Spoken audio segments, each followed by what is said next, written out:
Hey guys, here, Gene. Today I wanted to update you guys yet again on the top 5 series for muscle cars, this time for the 3rd time. Of course, a lot of opinions do change over the recent months of using these cars and thoroughly testing them, along with just me improving my driving personally from when I started this series till now. And so I can experience and feel these cars more and more as each month goes by. So yeah, I wanted to see what your sort of list would look like now, if it's changed or if it's the same. Let me know in the comments below, but let's get right into this. With number 5 spot, we have the Slamvan, and this is a recent addition of DLC for GTA 5 on the PS4, Xbox One, and came along with the rat truck as well. But I prefer this over the rat truck, simply because it's a fun vehicle to use, especially in free roam. I wouldn't necessarily use this in racing, but it will be a nice little test to just race if you were to take it seriously. But then again, that's really asking so much of yourself that you're just dripping if you want to get a perfect lap. But it's all about understanding how the car works, right? And how the truck works in itself. The braking points are completely different, and the driving style is completely different to normal cars in the game. What this allows is simply just by the name itself, Slamvan, you simply just slam it around the corner and it does the work for you. You just, full throttle it.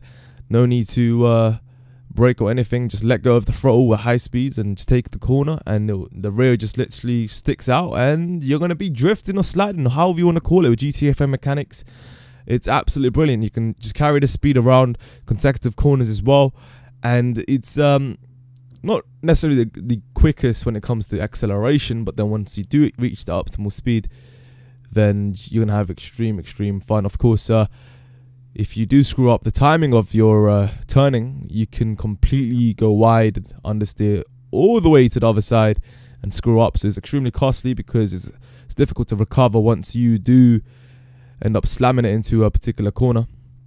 But you can control it through the throttle, of course, and playing around with that, you can just perform nice little executions like this, but end up failing like that also. So it's a nice little thing to just run around, test around with as well. But I decided to go on a journey with the Vigero for number 4 spot. This is something that has been looked down upon personally from me over the past few episodes of the top 5, top 10 for muscle cars. But this is certainly, this deserves, to be on this list. It's a car that not a lot of people really know about, and personally I didn't know about this till recently. But it's extremely fun car to drive, and also for racing as well. It's got this awesome, nice rigidness to it, but also allows you to do certain things, especially for the handling. It's nice and efficient with its traction as well, so it does the job for you how you want it. But yeah, this car is based around the 70s, mainly based on sort of the Chevy Camaro, but there's a few other cars that also combinates with this to make it how it is in GTA 5. Of course, it's not all based on one car. There's multiple car parts put together to form this. But in the game, you can say sort of resemblance to the Imponte Dukes as well as the Gauntlet. It's got a few resemblance to that. Not much showing it, but just general sort of design of certain features for certain parts of the car. With that being said, of course, a lot of you guys that play GTA 4 would know this is based also on that game as well, with 2 different versions. The normal sort of clean, neat version, as you'd expect from GTA 5, but the other version, sort of the beta variant, where literally the parts just fall off and you can see the detail going into the carbon interior. And also the side skirts and whatnot, fenders. You can see all the detail from that, just to see what sort of parts there are inside the car. Now, what you're watching from this footage was pretty much sort of like a journey that I had with the Vigero. The struggle to actually take it out from this spot. We first abused the Weenie Issy, was useless, completely went against the palm tree, and the physics just fucked the car up, and the tree had nothing there. And of course, then we got the Ruiner, which came and ruined the day for the Weenie Issy and fucked it up and completely fixed up the situation, changing the angle variables in the sectors there, and kaboom. You can also try and throw into a corner, but fails the first time, and the second time, success. Of course, it's got to be second time, not third time, because there's no such thing as luck. Now, here's the thing, though.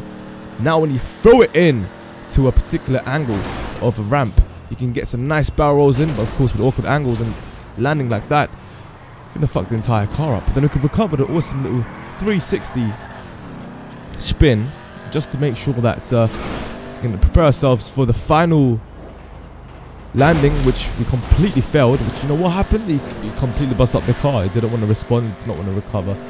It was out. It was completely gone, and that was the end of the story by smashing the door open and recovering from the situation. And you know what? Just saying, facepalm. Just screw it. Moving on to the 3rd car, which is what was pretty much planned out after this point, really. If you're going to facepalm twice, and let me know when, so I can queue for this. So, Sabre Turbo. Sabre Turbo is where it's at with the third spot. As we know, this is one of my favorite cars from the muscle, simply because of its handling and the way it sounds, the amount of customization that you have with the options and the variations it can bring up with this car. It's amazing, man. And even when you stunt with this, the randomness that is unpredictable that you bring out from this car is ridiculously awesome, right? It's something that it feels so light in the air. You can do multiple spins, multiple barrel rolls, and how you want to angle is pretty much how it responds to it. So how you approach a ramp, right? So you visualize a barrel roll, it actually happens just from the sheer beauty of this, and unexpected landings like that, which you pretty much nail without scripting it or planning it. But then also consecutive maneuvers also just keep it going. Did I say also twice there? Fuck you. So you see here, kaboom, right? The car takes hardly any damage visually, even through these high speed impacts through midair, and you can just do random shit like that and still recover and nail it. So it's a beautiful car because the response time on this car is ridiculous. It's instantaneous, as they'll say, right? The struggle to get words out today, people. What's going on, man? So what you see here, right, is pretty much showcasing from all angles, right? All angles. See, I could have topped it off by landing on top of that, but the car didn't want to respond in that situation with the angles and the variables given. Now, anyway, see, this is a perfect display of the responsiveness with this car. You can just immediately turn at high speeds. The turning circles, ridiculous. It's one of the best out of the muscles anyway when it comes to the availability of carrying the speed and also turning at sharp corners right away. You know, there's no delay. It's just instantaneous, right? So that's gonna make it awesome for turning, especially if you're racing for comfortability or anything. That's not even a word, but still, you know, it's nice. It's nice. But let's keep this going, keep this flowing. You can do it semi. The only thing that struggles with this is that the sort of power sliding or the drifting. The tires just clog up immediately, so you don't get that smoothness. But you can double clutch it, which with any car in the game, of course, and you do get that nice roar, like it sounds like a bear, grizzly bear coming at you. Of course, you can even try and nail these sort of landings right off the bat to go off to the customs to repair a car again because of the failure of the jump. But moving on to number 2, this is of course another addition which was recent. Imponte Dukes, man, we can't forget about this car. And the reason why it's number 2 is because, well, first of all, it is the second quickest around the track out of the muscle cars. It's not because of that. I mainly just based it because my favorite car is still my favorite car from all the episodes, which I'm sure you guys will see. But the Imponte Dukes just didn't make it to the top, you know, because of the other competitor. It still has a lot of options available. You can even choose your unique nationalities, which is the only car that you can do it on, except for the monster truck, of course, the Chevrolet Marshall.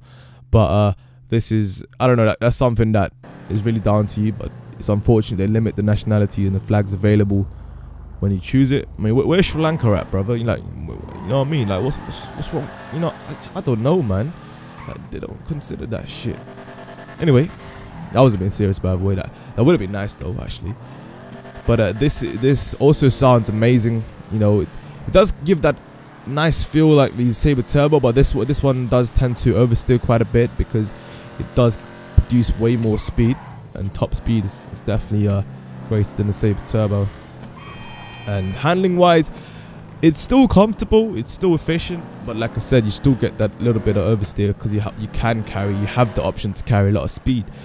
But forgetting about performance, this general car looks absolutely amazing. Of course, we have the alternate version of the Imponte Dukes. We have the Duke of Death. Of course, Duke of Death is the beastly version of this, you could say.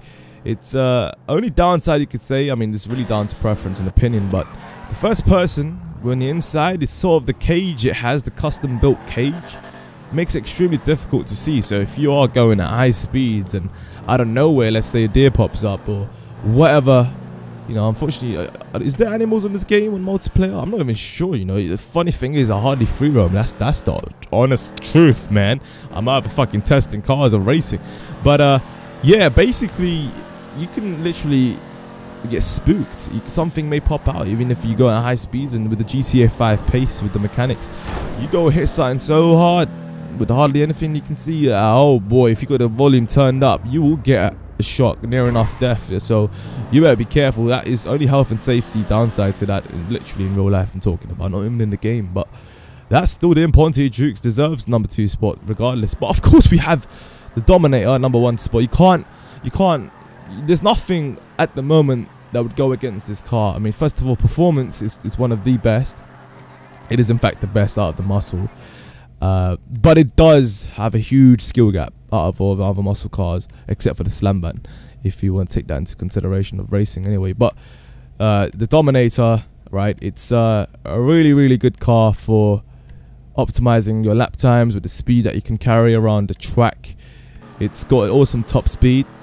Only downside you could say for comfort is the handling, but then again, if you do prefer this style of driving, then you should immediately get used to it. But there's still a lot required. There's a lot of concentration. There's a lot that this car will take out of you to actually perform its best with it, you know, perform the best with this car through a particular race or whatnot, as opposed to other cars which, you know, mainly the car does the work for you, rather you just have to brake and turn. But this one requires a lot of throttle control, a lot of flicking with the analog stick to really get it, you know, thoroughly through a corner and efficiently. Otherwise it will just completely oversteer with this immense rear weight dragging you, as if it does stick out then it's extremely difficult to recover. So Dominator still dominates the scene out of all the top 5s. It's funny because my first episode I made ages ago when GTA 5 first came out was the Bravado, I think the Bravado Buffalo, which should be a muscle car, but it's still a sports in GTA 5, which was number 1 spot. It would be if it was a muscle car, but unfortunately it's still sports, and there was quite a bit of controversy on that first episode. So yeah, definitely the Dominator will dominate the scene for now.